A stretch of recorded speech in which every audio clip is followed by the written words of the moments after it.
Hey, it's Craig. Wanted to walk through, do a quick video on this car. Just kind of tell you a little bit about it. Maybe it helps you make a decision whether this is the right car for you if you want to look at other cars. Say hi to Gretchen. Hi, Gretchen. So this car is I've had it about 10 years. It's been awesome. I still love this car. I'm just getting another new Sportage. I'm actually getting the same car, just a newer model year. So this car is excellent. It's an EX trim level, so it does have a good tech package in it. You can Bluetooth your phone into it. It's got a rear backup camera. It's got parking sensors. The EX trim level gave you kind of chrome accents, color match mirrors, gave you these bigger 19-inch alloy rims on it. It's all-wheel drive, so it's good in the snow. You can lock the all-wheel drive into four-wheel drive too if you get stuck in a situation. It's got a glass panoramic roof. I'm going to kind of run through some things pretty quick here. Again, love the color. I've added things to the car. So I did upgrade the car with side steps, which is really awesome. That's a nice upgrade to the car. You got ski racks. I put a tow hitch on the car, which is great. If you don't have a tow hitch on a car, you know, it's one of those things that it's so nice to have if you just want to go rent a U-Haul trailer to move furniture. You can also put a bike rack on the tow hitch. I think the car still looks awesome, but with it being a 2011, there's definitely wear and tear on the car. The wheels, the 19-inch alloys, which I think look great, but they are scuffed up. So from a distance, they look great. The wheels are definitely pretty scuffed up. They're showing their age. Some of the things that mechanically are wrong with the car that are not deal breakers. There again, I drive the car every day.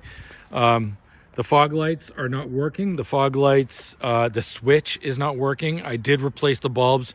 Turned out it was a switch. The mechanic said the switch is like $500. I said, you know, for $500, I didn't even notice the fog lights weren't working for 2 years. I said, skip it. That's all right. Something else not working properly on the car is the, well, it's not technically not working properly, but I would say it's not. It's the sunroof. So it's got this panoramic sunroof.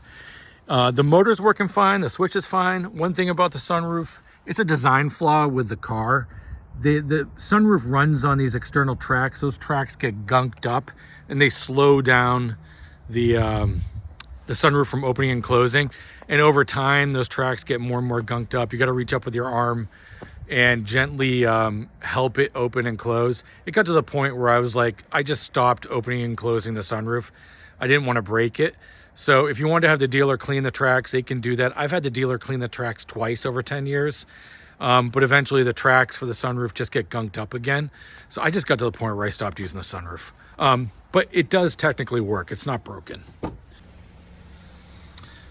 right, let me show you the interior. You can see the panoramic roof up there for the passengers and the front. And they do have covers that shade the sun if you want it, which is pretty cool. The back has a cargo cover, which actually has been in my garage for years. I just put it in to show you there's a cargo cover on the car. So you can take that in and out. And the seats are two-tone. So you can see here, and they got orange stitching to match the exterior color of the car. This was a launch color for 2011, only available that year. So actually it's a really rare color.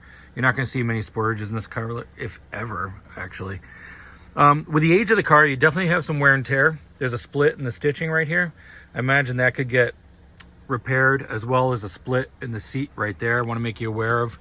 I think a lot of this needs to be armoralled and can get cleaned up. This is, you know, the dogs hang out back here. And normally I have a dog cover, but when the dog cover's not in there, sometimes this damage happens. It's just been a lot of years. But these seats fold down and this becomes a huge cargo area, which is really nice. Everything goes flat, so you can fit tons of stuff in this car. Let me move to the front. Seats up here, really comfortable. You got side support here. You actually have power lumbar that comes into your lower back down here, which is really nice because you got all the power seats back here. That's a lumbar support, electric. All this is just power seats, which is nice. The passenger seat is not powered. And then you got some options in this car like hill descent, locking in your all-wheel drive to four-wheel drive, and traction control, parking sensors, a turn off. There is some wear and tear, obviously, with the age of the car. This is unfortunate, but it has wear and tear here, where the dogs actually stand up on that armrest when you're driving sometimes. Let me get in and show you some features inside. Really comfortable, nice space inside here. You do have the entertainment system has a touch screen with navigation, which is great. And then you can set up your phones. You got satellite radio that can be turned on, and CDs, although nobody has CDs anymore. Something else with the age of the car that's not working right now, which is too bad, is the heat for the passenger seat is not working anymore. That's a bummer. The driver's side heated seat works great. But a good thing, and we use it all the time, is you can separately, it has dual climate zones, so the passenger can turn up their heat and the fan, and it blows tons of hot air. And in the summer, with the AC, it blows tons of cold air. The AC works great, heat works great. And having separate temperature controls is really, really helpful. Other things that aren't working quite right with this car, I want to make you aware of. The cruise control no longer works. I noticed that. I don't ever use cruise control, so it doesn't bother me, but the cruise control, unfortunately, is not working. And there is a tire pressure sensor monitor. That's that little icon right there. That's always on. I tend to ignore it. I check the air temperature in the tires pretty much monthly. So I ignore that sensor. That's something that could get repaired at a dealer. I just don't bother, because you never know which of the 4 tire pressure sensors is the one failing. Something else that's great about this car is this mirror. This doesn't even come on the new Sportages. I love this mirror. You can set your garage remotes here. It's got auto dimming. So it's a powered mirror that is a total upgrade that they actually don't offer anymore, but it's a really nice mirror. Down here, something that's good to know about, and I use it all the time, and I think you'd use it in Vermont a lot, is Triptronic. So if you had an automatic before, you can put it in Triptronic mode, and you can shift down and shift up.